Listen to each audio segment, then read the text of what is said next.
สบายดีพี่น้องอ่านคลิปนี่เด้อพี่น้องเด้อไม่น้อยเลยไปอ่านบนคอมเมนต์ไม่น้อยสิขอเบ้าแน่คลิปนี่เนาะพี่น้องเนาะคลิปคอยสอนนางทองไปซื้อปิ้งไก่ให้ในพี่น้องคลิปนั่นแหละมันเลยมาคอมเมนต์ด่าข่อยคอยผากถึงมันพี่น้องเลยน้องอีนี่มันกัดข่อยตลอดข่อยกับผู้จักมันเบิ่งคลิปข่อยแล้วมันด่าข่อยว่าสิซะข่อยก็เลยผากถึงมัน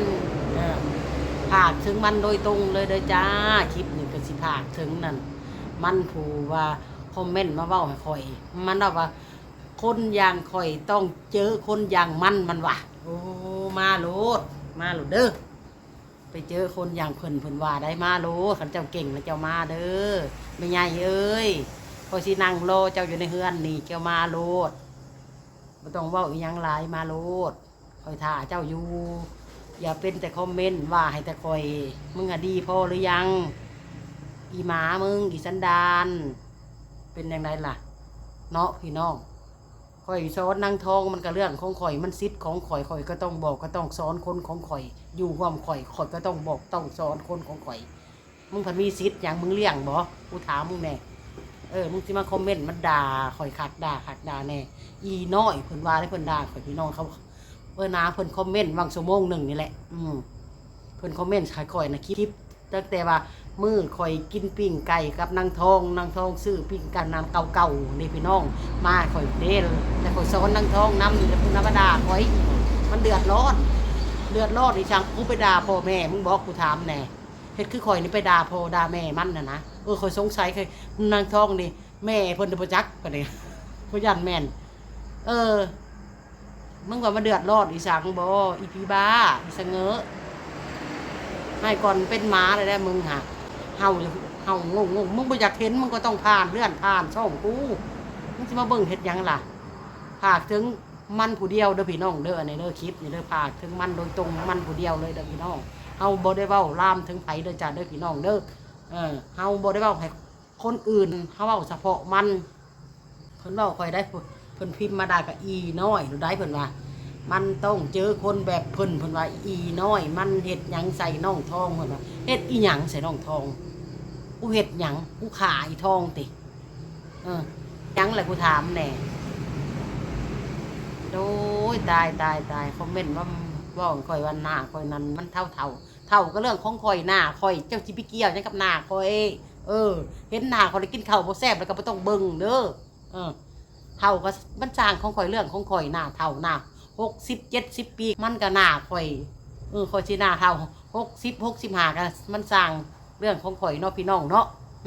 ไผสิบ่อยากหนุ่มบ่อยากงามบ่อยากเต่งบ่อยากงามพี่น้อง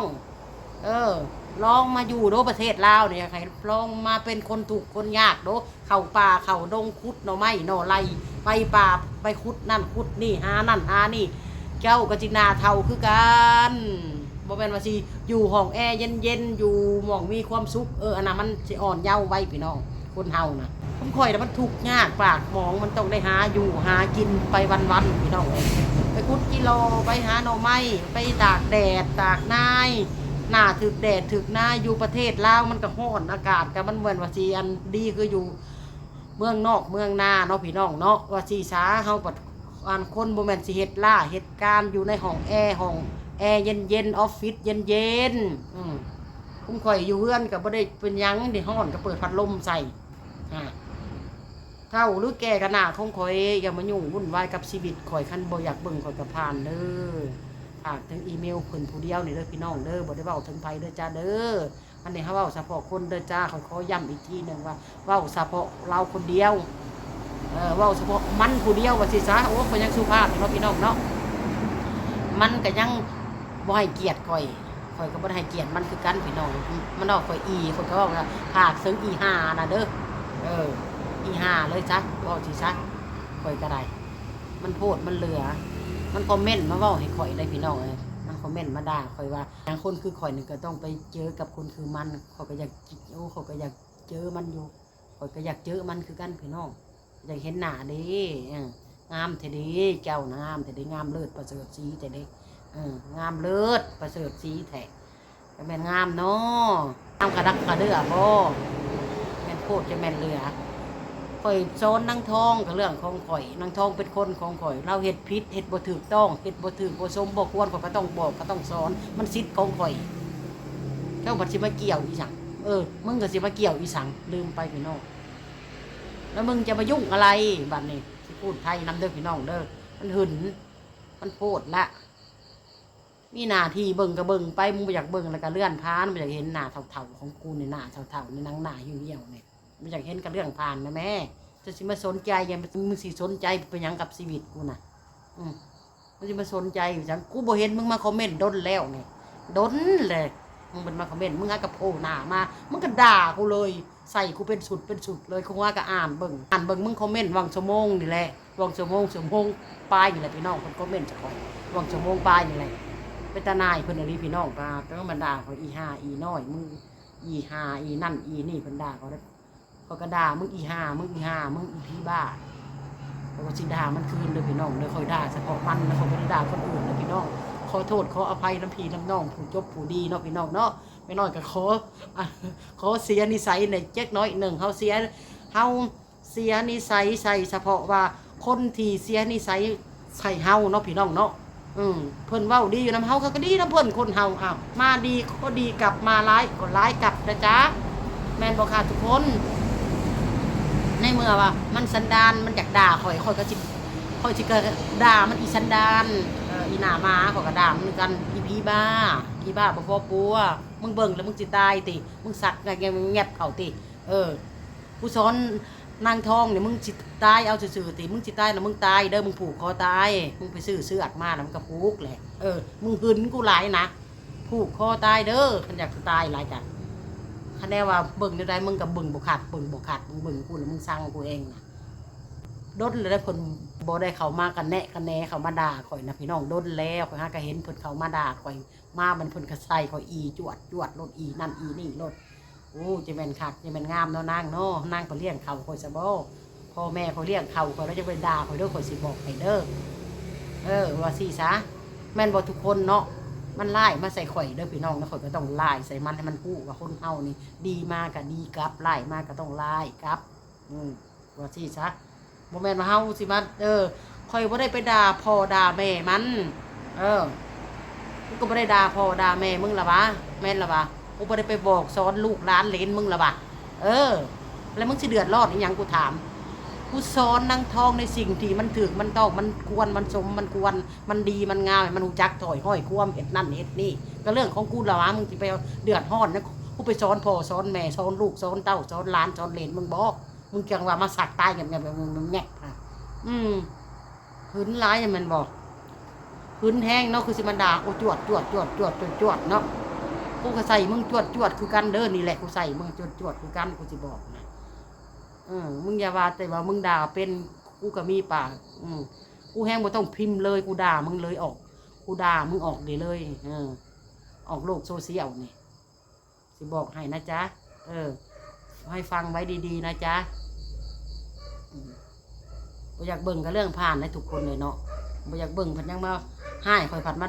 ข่อยซ้อนนางทองผัดมาให้ข่อยมาหึนใส่ข่อยมาด่าข่อยปะโธมันตั้งบ้าได้พี่น้องคนเฮานี่คนบางคนเบิ่งแล้วก็โรคจิตก็เป็นบ้าแล้วก็มาเว้าเฮาสั่งเฮาทั้งที่ว่าเฮาก็บ่ได้เฮ็ดอีหยังแนวมันผิดเลยจากเล็กจากน้อยนึงบางสิ่งบางอย่างคนเฮาอยู่ร่วมกันนะเนาะอยู่กระทบกันคู่มือมันก็ต้องมีผิดใจบ้างถูกใจบ้างคนเฮาบ่มีไผเสียถูกอันเฮ็ดถูกใจคนหมดทั้งโลกได้ดอกพี่น้องเอ้ยบ่มีดอกพี่น้องบางสิ่งบางอย่างก็ต้องเฮ็ดผิดแน่ถูกแน่นั่นได้คนเฮานะพี่น้องคอยว่าเนาะพี่น้องเนาะ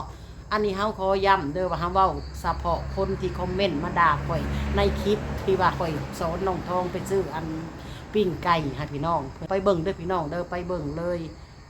มันด่าข่อยน่ะมันเป็นตะสั่งได้ด่าข่อยเฮ็ดพี่สั่งข่อยก็สอนในสิ่งที่ว่ามันสมมันควรมันงามแล้วข่อยบอกข่อยสอนเรานะแม่นอยู่ข่อยเว้ามึงเว้ากูเว้าอีนั่นอีนี่ข่อยก็มันก็เรื่องธรรมดาของมนุษย์มนาเฮาใครสิบ่เว้ามึงกูหรือว่ามึงก็บ่เคยเว้ามึงกูถูดากบ่มึงก็ยังมาด่ากูเลยอีมารยาทดีบ่มึงอ่ะผู้ดีแฮงบ่กูถามแหน่ในนั้นได้พี่น้องก็ถามมันได้ เมื่อระยะดีมึงบ่สมควรมาด่าอีดอกมึงผัดรุ่นใดกูผัดรุ่นใดมึงจะมาด่ากูอีน่ะถามก่อนเว้าสิโดนไล่ข่อยน่ะพี่น้องทั้งที่เฮาบ่ได้ไปด่ามันเลยพี่น้องบ่ได้ด่าไปเลยเฮาบ่ได้เว้าไปเลยเขาบอกไอ้คนเฮาพี่เขาบอกเขาสอนคนเฮาพี่แล้วมันเกี่ยวอีหยังเลยมันสิมาคันแขกมาด่าข่อยมันเกี่ยวอีหยังกับข่อยแหละ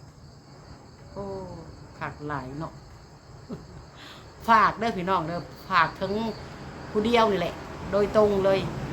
ผู้มาคอมเมนต์มาด่าข่อยอยู่ในคลิปนั่นแหละพี่น้องคลิปข่อยเว้าอะไรเนาะโอเคเนาะพี่น้องเข้าใจอยู่นำกันเด้อเนี่ยข่อยด่าเฉพาะคนข่อยบ่ได้เว้ารวมๆเนี่ยผู้คนเข้าใจผู้คนหักคนแพงเขาก็เยอะแยะได้พี่น้องเอ้ยคนเขาก็มีคนหักแล้วก็มีคนสั่งขนาดพระพุทธเจ้าเพิ่นก็ยังมีคนสั่งเพิ่นเป็นพระพุทธเจ้านะว่าเฮาคนธรรมดานี่แท้ๆเพิ่นแห่งศีล8ศีล12ศีลพุ่นยังมีคนสั่งเพิ่นขนาดพระพุทธเจ้าเนาะพี่น้องสาธุว่าก็อย่าให้บาปให้เวรยังมีคนสั่งคนเฮาเนาะมีหมดเฮาก็บ่ได้ดีเสมอไปบ่ได้ชั่วเสมอไปดอกมันก็มีดีมีชั่วคนเฮาเนาะมันก็ต้องมีดีมีชั่วไปบ้างนั่นแหละมีแนวผสมปนเปื้อกันนั่นแหละคนเฮาพี่น้องเอ้ยบ่มีไผว่าดีเลิศประเสริฐสีชั่วเลิศประเสริฐสีดอกพี่น้องมีดีมีชั่วไปกันแหละมนุษย์มนาเนาะกันทุกคนเนาะฝากไว้ซ้ำนี้เด้อพี่น้องเด้อฝากเฉพาะมันคนเดียวเด้อพี่น้องเด้ออันนี้ฮะฝากให้มันคนเดียวแหละว่าซี่ซะเนาะทุกคนเนาะเอาลาไปละจ้าคลิปนี่ค่ะพ่อกันคลิปใหม่ผิดพลาดยังก็ขอโทษน้ำผูเพิ่นหักคนแพงเอาเด้อพี่น้องเด้อไม่น้อยเว้าเฉพาะคนเด้อลาไปละจ้า